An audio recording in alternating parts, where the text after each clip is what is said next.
Après le château Siran en Margaux, dans le millésime 2014, je vous propose son petit frère ou son grand frère, comme on veut, sur la commune de Saint-Estèphe. Il s'agit du château de Pèze, toujours dans ce même millésime. Château de Pèze qui a été racheté en 1995 par les Champagnes-Roderé. Les Champagnes-Roderé ont un fleuron dans la région, c'est le château Pichon-Comtesse à Pauillac, deuxième cru classé.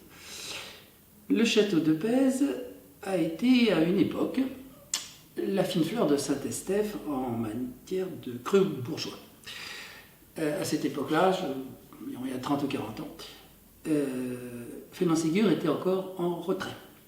Aujourd'hui, Félan-Ségur obtient des cours un peu supérieurs à Château de Pèze. Le Félan-Ségur est de l'ordre de 40 € et celui-ci un peu moins, 35, etc. Cette différence est-elle significative? Il faudrait les goûter en aveugle, ce serait d'ailleurs très intéressant. Mais je ne me prononce pas. Ce sont de crus bourgeois de très haut niveau. Il y a aussi le Haut-Marbuzel, mais qui, moi, personnellement, ne me convainc moins. Il y a, à vrai dire, deux attitudes. Il y en a qui l'encensent et d'autres qui sont un peu réticents comme moi. Mais en tout cas, c'est lui qui obtient les cours les plus élevés avec Félan-Ségur. Château de Pèze, un peu d'ailleurs à l'image de Château Siran à Margaux, a toujours eu un solide marché à l'export, ce qui fait qu'il est relativement discret sur le marché français. 2014, je vous en ai déjà parlé. Quant à l'encépagement du château de Pèze, c'est à peu près moitié Merlot et Cabernet Sauvignon, avec un pourcentage non négligeable de Cabernet Franc, ce qui est finalement assez rare en Médoc, puisque ce cépage s'épanouit avant tout dans le Libournais, c'est-à-dire Saint-Émilion, Fronsac.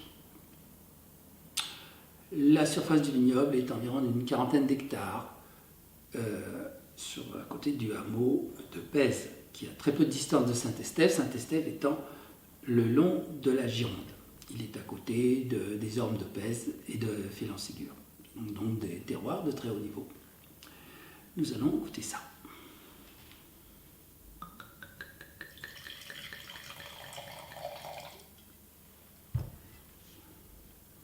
La belle robe, qui n'est pas encore complètement tuilée, un vin qui probablement n'est pas encore tout à fait à son apogée. Le nez est vraiment très intense, immédiatement sur le cassis, le cachou. On sent qu'on a affaire à un vin de belle concentration. On sent l'élevage, bien sûr, mais c'est fin, les fruits rouges ne sont pas écrasés par le bois. Des notes de cèdre, évidemment. De tabac, c'est vraiment un très beau nez de Médoc. Très épanoui, un peu sur la groseille. C'est toujours difficile de différencier les fruits rouges comme ça.